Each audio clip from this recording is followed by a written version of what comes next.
اگر مرحوم کے ترکہ میں 20 لاکھ روپے کا سونا ہو، 10 لاکھ والا ایک گاڑی ہو اور 5 لاکھ کا ایک گھر ہو، جبکہ مرحوم کے وارثین میں اس کا بیوی ہے، ایک بیٹی ہے اور میت کا ایک بھائی ہے، تو اب مسئلہ یہ ہے کہ بیٹی سونا لینے میں انٹرسٹڈ ہے، وہ سونا لینا چاہتی ہے، بیوی گھر لینا چاہتی ہے اور بھائی کو گاڑی پسند ہے اور وہ گاڑی لینا چاہتا ہے، تو کیا شریعت میں ایسا ہو سکتی ہے کہ ہر ایک اپنے پسند کا چیز لے لے؟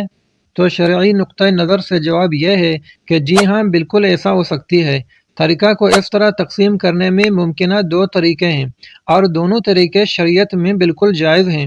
دونوں طریقوں کو میں بیان کرتا ہوں، ویڈیو کو پورا دیکھیے اور غور سے سنیے، بہترین اور انٹرسٹنگ ویڈیو ہے۔ پہلا طریقہ، ناظرین، پہلا طریقہ مصالحت کا ہے کہ ورثہ میں بیوی، بیٹی اور بھائی شامل ہیں اور سب بالغ ہیں، تو شریعت میں تقسیم ترکہ کے وقت مصالحت یعنی سیٹلمنٹ کا طریقہ بھی مشروع ہے، اور اس میں یہ ہوتا ہے کہ یہ نہیں دیکھا جائے گا کہ کس کو شرعی طور پر کتنا ملتا ہے، بلکہ جس کو جو چیز پسند ہے ترکہ میں وہ اس کو لے لے اور سب ورثہ اس تقسیم میں راضی ہوں۔ اگرچہ اس مسئلہ میں شریعت کی روح سے بیٹی کو سب سے زیادہ ملتا ہے، یعنی کل ترکے کا 1/2 حصہ، اور بیوی کو 8واں حصہ 1/8 ملتا ہے، بھائی کو بقایا حصہ ملیں گے۔ اور اس کا مثال اس مسئلہ جیسا ہے جیسے 2 بھائیوں کو برابر حصہ ترکہ مل رہا ہو اور ایک بھائی اپنے حصے کو دوسرے بھائی کو اس لیے دے دے کہ وہ تنگ دست ہے اور میں صاحب گنجائش ہوں، تو اس لیے یہاں بھی جائز ہے کہ کوئی حصہ دار اپنے حصے میں سے کچھ مقدار اپنی رضامندی سے چھوڑ دے یا دوسرے کو دے دے۔ دوسرا طریقہ یہ ہے کہ ہر ایک کو اپنا حقیقی شرعی حصہ ملیں گے، لیکن ہر ایک اپنا پسندیدہ چیز بھی منتخب کرے۔ تو اس کا طریقہ یہ ہے کہ سب سے پہلے معلوم کریں کہ ترکہ کتنا ہے۔ سونا 20 لاکھ روپے کا، یہ ہو گیا 20 لاکھ، گاڑی 10 لاکھ کا، یہ ہو گیا 10 لاکھ، گھر 5 لاکھ کا ہے، یہ ہو گیا 5 لاکھ، ٹوٹل طریقہ ہو گیا 35 لاکھ۔ اب 35 لاکھ میں سے بیوی کا حصہ ہے 1/8، 35 لاکھ کا 1/8 حصہ نکالا، جواب آ گیا 4,37,500۔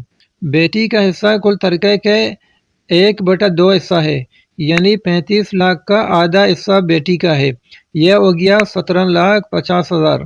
بھائی چونکہ عصبہ ہے، بقایا سب بھائی کو ملیں گے۔ 35 لاکھ میں سے جب 4,37,500 بیوی کو چلا گیا، 17,50,000 بیٹی کو ملا، تو بقایا 13,12,500 بھائی کو ملیں گے۔ تو اب یہاں سے شرعی لحاظ سے کل ترکہ سے ہر ایک کا جو حصہ ہے وہ متعین ہو گئے۔ تو اب جب بیٹی سونا لینا چاہتی ہے جس کی قیمت 20 لاکھ ہے، جبکہ میراث میں اس کا حصہ 17,50,000 ہے، تو مطلب وہ اپنے حصے سے 2,50,000 زیادہ لے رہی ہے، جو اسے واپس ادا کرنے ہوں گے۔ یہ جو واپس ادا کرنے ہیں یہ ہم نے اوپر لکھ دیا یاد رکھنے کے لیے۔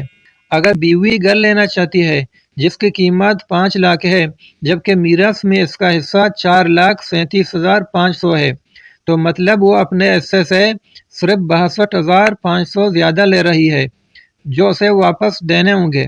یہ جو واپس کرنے ہیں اس کو بھی ہم نے اوپر لکھ لیا۔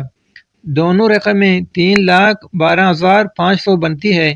یہ رقم بیوی نے اور بیٹی نے ملا کر بھائی کو دینے ہیں، کیونکہ بھائی گاڑی لے رہا ہے جس کی قیمت 10 لاکھ روپے ہے، جبکہ میراث میں اس کا حصہ 13,12,500 روپے ہے، اس لیے یہ والا رقم بھائی کو دے دی جائیں گی۔ اسی طرح بھائی کا حصہ بھی پورا ہو جائے گا۔ اگر آپ کے ذہن میں بھی میراث کے متعلق کوئی سوال ہے تو اسے کمنٹ میں ضرور لکھیں، انشاءاللہ تعالی قرآن و سنت اور فقہ حنفی کی روشنی میں اس کا جواب پیش کیا جائے گا۔ اللہ تعالی ہمیں شریعت کے مطابق اپنے معاملات انجام دینے کی توفیق عطا فرمائے، آمین۔